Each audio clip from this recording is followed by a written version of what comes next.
నమస్తే, welcome to Bharati TV. నేను బాపయ్య. పోలీసుల నోటీస్, రోజా అరెస్ట్, జగన్ ట్వీట్ అని చెప్పి ఈ వీడియోకి నేను ఒక టైటిల్ పెట్టాను. అంటే వైఎస్ఆర్ కాంగ్రెస్ పార్టీ మహిళా నేత, మాజీ మంత్రి, మాజీ ఎమ్మెల్యే రోజాకి పోలీసులు నోటీసులు ఇస్తున్న ఫోటోని కూడా నేను మీకు ఇక్కడ చూపిస్తున్నాను. ఎందుకు పోలీసులు నోటీసులు ఇచ్చారు ఏంటి అనే డీటెయిల్స్ నేను మీకు తప్పకుండా తెలియజేస్తా. అయితే ఇక్కడ పాపం రోజాని మాజీ ఎమ్మెల్యే అని అంటుంటే ఆవిడ కూడా బాధపడుతున్నారట, మాజీ ఎమ్మెల్యేని అయిపోవాల్సి వచ్చింది అని. కానీ ఆవిడ నోటి దురుసు వల్లే ఆవిడ మాజీ ఎమ్మెల్యే అయిపోయారని తెలుగుదేశం పార్టీ వాళ్ళు, జనసేన పార్టీ వాళ్ళు అంతా అంటూ ఉంటారు. ఇప్పటికి కూడా అంటూ ఉంటారు. ఎందుకంటే మీకు గుర్తుండే ఉంటుంది, 2019-2024 మధ్య ఒక 2 ఏళ్ల పాటు ఆవిడ మంత్రిగా పనిచేశారు. మంత్రిగా పనిచేస్తున్న క్రమంలో ఇక నేను మంత్రి అయిపోయాను, నాకు అడ్డు అదుపు లేదు అనుకున్నారేమో, అసలు నాకు తిరుగుండదు ఇక జీవితంలో అనుకున్నారేమో తెలియదు. కానీ పవన్ కళ్యాణ్ లాంటి నాయకుడిని పట్టుకుని సీటు కాదు కదా, అసెంబ్లీ గేటు కూడా తాకనివ్వను అని హిందూపురం ఎమ్మెల్యే నందమూరి బాలకృష్ణ రేంజ్లో డైలాగ్ చెప్పారు. సినీ నటుడు బాలయ్య బాబు రేంజ్లో రోజా డైలాగ్ చెప్పారు. కానీ ఆ డైలాగ్ ఎవరికి తిరిగి తగిలింది? రోజాకే తగిలింది. రోజా సీటు కాదు కదా, అసెంబ్లీ గేటు కూడా తాకలేని పరిస్థితిలో ఆవిడ ఇంటికే పరిమితం అవ్వాల్సి వచ్చింది. అయితే ఓడిపోయిన తర్వాత ఇంట్లోనే ఉంటాను అంటే జగన్మోహన్ రెడ్డి ఊరుకోరు కదా. నిరసన కార్యక్రమాలు, ధర్నాలు చేస్తూనే ఉండాలి. ఇంకో పక్క బుల్లితెర షోలు కూడా చేసుకుంటూ ఉండాలి. సో ప్రస్తుతం ఆవిడ అదే చేస్తున్నారు. అయితే ఆవిడ నిరసన కార్యక్రమాలకి, ధర్నా కార్యక్రమాలకి వచ్చినప్పుడు ఎప్పుడూ కూడా శృతిమించే ప్రవర్తిస్తారు. అది ఆవిడ స్పెషాలిటీ. నోరు తెరిస్తే దుర్గంధం, దుర్భాషా దుర్గంధం వెదజల్లుతూ ఉంటుంది రోజా నోటి నుంచి. ఎప్పుడూ బూతులే. గతంలోనూ మనం విన్నాం, ఇప్పుడు వింటూనే ఉన్నాం ఆవిడ నోటి నుంచి బూతులు. సో అయితే ఆ బూతుల వీడియోలు ఇప్పుడు నేను మీకు చూపించదలుచుకోలేదు. కానీ గతంలో ఆల్రెడీ మనం ఇదే ఛానల్లో అనేక సందర్భాల్లో ఆవిడ బూతుల పంచాంగం విన్నాం. మళ్ళీ వినటం ఎందుకు? సో ఇప్పుడు ఏం జరుగుతుంది, ఆవిడ ఎలా రెస్పాండ్ అయ్యారనే చూద్దాం. ఆవిడకి పోలీసులు ఓ కేసు కింద నోటీసులు ఇచ్చారు.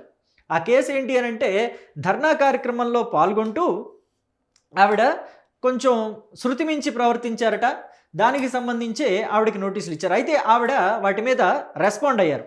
ఏమని రెస్పాండ్ అయ్యారు ఏంటి అనేది ఒకసారి చూద్దాం. రాజకీయ కక్ష సాధింపుతోనే నాపై అక్రమ కేసులు, రోజా సెల్వమణి.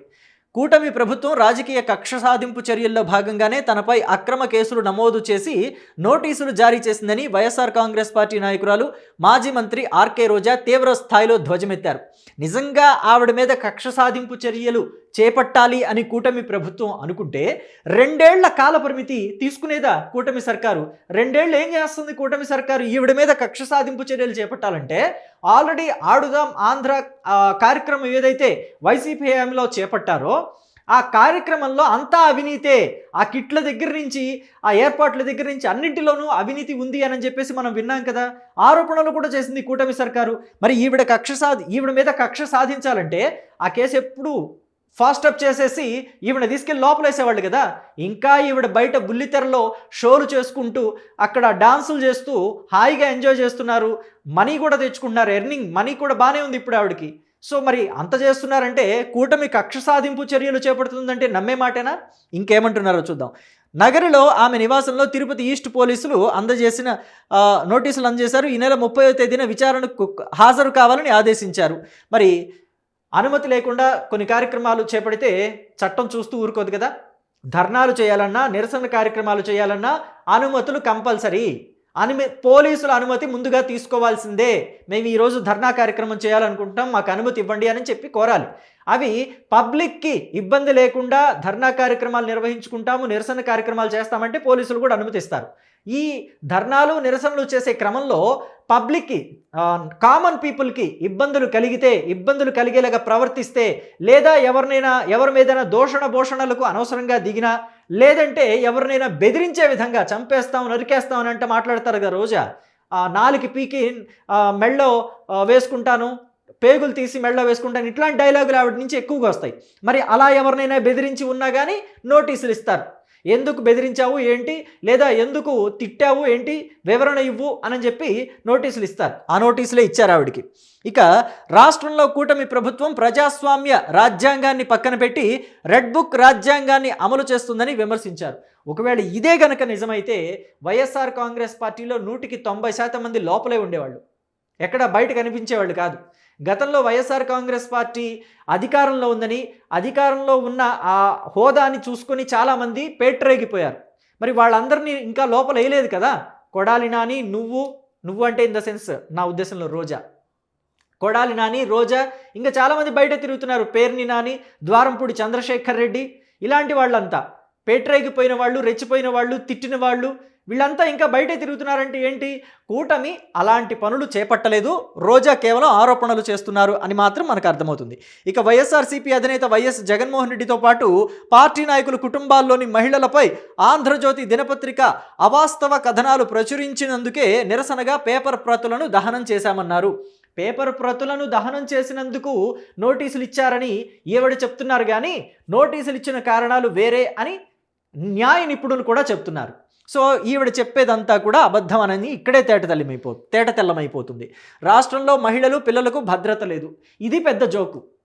అసలు ఈవిడ మాట్లాడే మాటల గురించి మనం ఒకసారి గుర్తు చేసుకోవాలి. వైసీపీ హయాంలో ఆడవాళ్ళ మీద అకృత్యాలు జరుగుతున్నాయి, ఆడవాళ్ళ మీద అత్యాచారాలు రోజు రోజుకి ఎక్కువైపోతున్నాయి, వాలంటీర్లే ఆడవాళ్ళని వేధిస్తున్నారు అని చెప్పేసి తెలుగుదేశం పార్టీ వాళ్ళు, జనసేన పార్టీ వాళ్ళు రోడ్ల మీదకి వస్తే ఏంటి 1-2 రేపులకే రాద్ధాంతం చేస్తున్నారు అని చెప్పేసి రేపుల్ని చాలా జనరలైజ్ చేసేసి మాట్లాడిన మహిళా నేత రోజా. ఇలాంటి మాటలు మాట్లాడటానికి, బీయింగ్ ఏ ఉమెన్, ఇలాంటి స్టేట్మెంట్ ఇవ్వడానికి ఆవిడ సిగ్గుపడాలి, సిగ్గుతో తలదించుకోవాలి. పైగా అమరావతిలో మహిళలు నిరసన చేస్తుంటే వాళ్ళంతా పెయిడ్ ఆర్టిస్టులు అని చెప్పేసి మహిళల మీద అలాంటి నింద వేశారు, రాజకీయ నింద వేశారు. మగవాళ్ళని వెనక్కి పెట్టి ఆడవాళ్ళు ముందు కూర్చొని నాటకాలు ఆడుతున్నారు, వాళ్ళు అసలు మగాళ్ళేనా అని మాట్లాడారు. మరి ఈవిడ రాజకీయాలు చేస్తున్నారు, సెల్వమణి ఇంట్లో ఉంటున్నారు, ఆయన పని ఆయన చేసుకుంటున్నారు, బిజినెస్లు చూసుకుంటున్నారు, అంటే ఆయన మగవాడు కాదా అని చెప్పి ఆనాడు అమరావతి మహిళలే అడిగారు. నేను అడుగుతోంది కాదు ఈ మాట, అమరావతి మహిళలే అడిగారు. సో ఇక శాంతి భద్రతలను పరిరక్షణకు, మహిళల భద్రతను పూర్తిగా గాలికి వదిలేసిన కూటమి ప్రభుత్వం. ఎవరు గాలికి వదిలేశారు ఏంటి అనేది ఒక్కసారి మీరు స్టాటిస్టిక్స్ తీసుకొని ఆ స్టాటిస్టిక్స్ రూపంలో ప్రజలకి మీరు ఇస్తే బాగుండేది. ఇలాంటి స్టేట్మెంట్ ఫేస్బుక్లో పెట్టేటప్పుడు వైసీపీ హయాంలో ఆడవాళ్ల మీద ఎన్ని అకృత్యాలు జరిగాయి, తెలుగుదేశం పార్టీ హయాంలో ఎన్ని జరిగాయి అని చెప్పి పర్సంటేజ్ రూపంలో మీరు ఇక్కడ ఒక అటాచ్మెంట్ పెడితే బాగుండేది. రోజా, మీ ఫేస్బుక్కే ఇది, నేను చదువుతుంది మీ ఫేస్బుక్లోనే, నేను వేరే ఎక్కడి నుంచో కట్ కాపీ పేస్ట్ తీసుకొచ్చి చదవటం లేదు. సో ఇంకేమంటున్నారు చూద్దాం. కేవలం పేపర్ దహనం చేశారనే సాకుతో తమకు నోటీసులు ఇవ్వటం కూటమి ప్రభుత్వం పక్షపాత వైఖరికి నిదర్శనమని మండిపడ్డారు. అయితే ఇక్కడే రోజా చక్కగా చాలా లైన్లోకి వచ్చారు. కేవలం పేపర్ ప్రతిని దహనం చేసినందుకు నోటీసులు ఇవ్వటం అని అంటున్నారు. మరి రంగనాయకమ్మ గుంటూరులో ఏం చేశారు? కేవలం ఫేస్బుక్లో ఒక పోస్ట్ని రీపోస్ట్ చేశారు అంతే. రీపోస్ట్ చేసినందుకే ఆవిడని తీసుకెళ్ళి అరెస్ట్ చేసి ఇబ్బందులు పాలు చేస్తే మిమ్మల్ని ఏమనాలి? పేపర్నే దహనం చేశారు కదా మీరు. మీ ఇష్టానుసారంగా మాట్లాడతానంటే ప్రజలు ప్రశ్నించకుండా ఉండరు రోజా, అది మీరు గమనించాలి. ఇక ప్రజాస్వామ్యంలో శాంతియుతంగా నిరసన తెలిపే హక్కు ప్రతి పౌరుడికి ఉంటుంది, ఈ విషయం మీరు గమనించాలి. శాంతియుతంగా మీరు నిరసన చేసి ఉంటే అసలు మీకు ఈ నోటీస్ వచ్చేది కాదు ఈరోజు. ఇటువంటి బెదిరింపులకు వైఎస్ఆర్సీపీ భయపడదని స్పష్టం చేశారు. సో ఈ బెదిరింపులు కాదో లేకపోతే నోటీసులో ఇవి ఏమంటారో మీరే నిర్ణయించుకోవాలి. అయితే వైసీపీ భయపడుతుందని, తమ పంధా మార్చుకుంటుందని రాష్ట్ర ప్రజలు ఎక్కడా కూడా అనుకోవటం లేదు. వాళ్ళు ఇదివరకు ఇట్లాగే బూతులు తిడతారు, వాళ్ళు ఇంతకు ముందులాగానే దౌర్జన్యాలు చేస్తారు, వాళ్ళ వైఖరి మారదు అని చెప్పి రాష్ట్రంలో ప్రజలంతా అనుకుంటున్నారు. ఆ రిజల్ట్ 2029లో మీరు చూద్దురు కానీ అని చెప్పి తెలుగుదేశం పార్టీ వాళ్ళంతా మాట్లాడుతున్నారు. మరి దీని గురించి రోజా ఏమని సమాధానం ఇస్తారో, ఒకవేళ ఈ వీడియో చూస్తే ఆవిడ ఏమని సమాధానం ఇస్తారో ఆవిడే నిర్ణయించుకోవాలి. మరి దీనికి ఈ పోస్ట్కి ఇంకో పోస్ట్ ఏమైనా పెడతారేమో, మరి ఫేస్బుక్లో పోస్ట్ పెట్టారు కదా, మరి దానికి మార్చి వివరణగా ఇంకో పోస్ట్ ఏమైనా పెడతారేమో చూడాలి మరి రోజా. సో మరి మొత్తానికి రోజా చేస్తున్న వ్యాఖ్యలకి సంబంధించి ఒకవేళ నిజంగానే ఆవిడని పోలీసులు అరెస్టు చేస్తే జగన్మోహన్ రెడ్డి ఎలా రెస్పాండ్ అవుతారు? ఇలా పూజలు పునస్కారాలు చేస్తే సరిపోతుందా, తిట్టే బూతులన్నీ తిట్టేసి అని చెప్పేసి రాష్ట్ర ప్రజలంతా అనుకుంటున్నారు.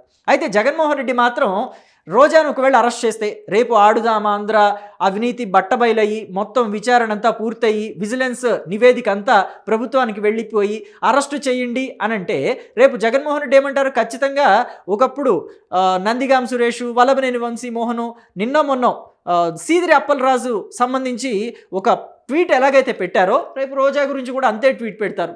వేరే గొప్పగా ఏముండదు లేదా కొత్తగా ఏముండదు అని చెప్పి కూడా ఇప్పుడు పొలిటికల్ అనలిస్టులు అంతా చెప్తున్నారు. సో దీని మీద మీ అభిప్రాయాన్ని కమెంట్ బాక్స్లో తెలియచేయండి. Thank you.